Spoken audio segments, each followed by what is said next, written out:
Okay, so what happens when a US president and the leader of Russia get together for a huge meeting? You'd think, you'd get one clear story. Well, in this case, you get three completely different, absolutely wild ones. Let's get into it. But hey, before we dive in, if you want more explainers that cut right through all the noise, do me a favor and smash that subscribe button. All right, let's do this. So, just picture it. Donald Trump and Vladimir Putin in a room talking. What happens next? Well, it depends on who you ask. We got reports of a total diplomatic disaster, a massive success, and complete and utter chaos. So what in the world really happened? So, our first version of the story comes from biographer Michael Wolff, and let me tell you, it's a bombshell.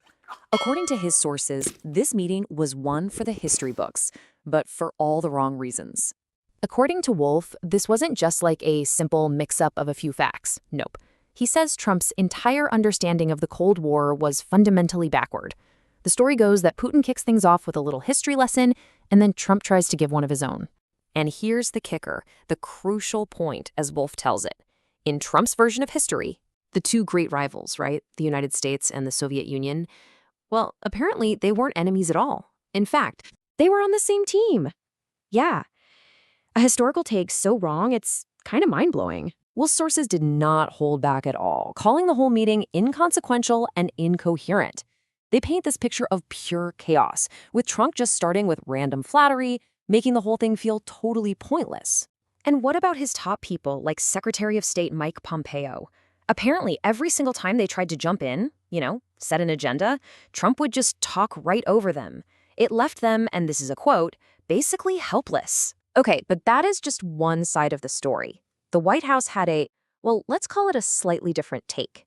This is account number 2, the official denial. And man, is it fiery.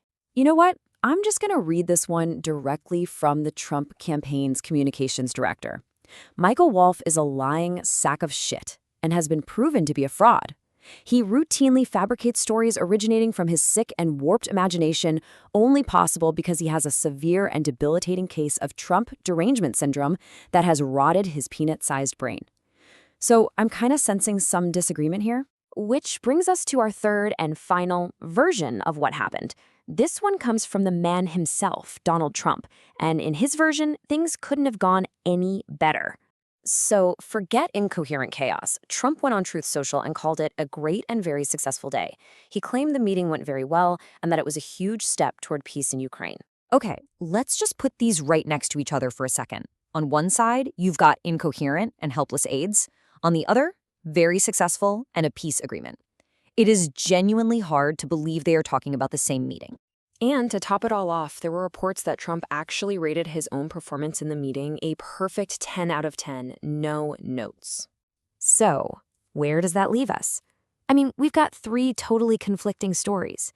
It's the perfect storm of political spin. What does it even mean when one event can be described in such opposite ways? So let's just sum it up. We have the biographer's crazy bombshell about historical confusion, the campaign's absolutely blistering takedown of the author, and the president's own triumphant declaration of a massive success. So what was it really? Was this high-stakes diplomacy or just pure political theater?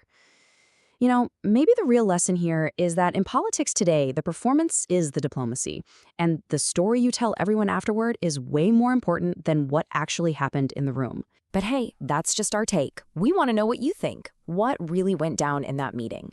Drop your best theory in the comments below. And if you had fun with this explainer, hit that like button and definitely subscribe for more. We'll see you in the next one.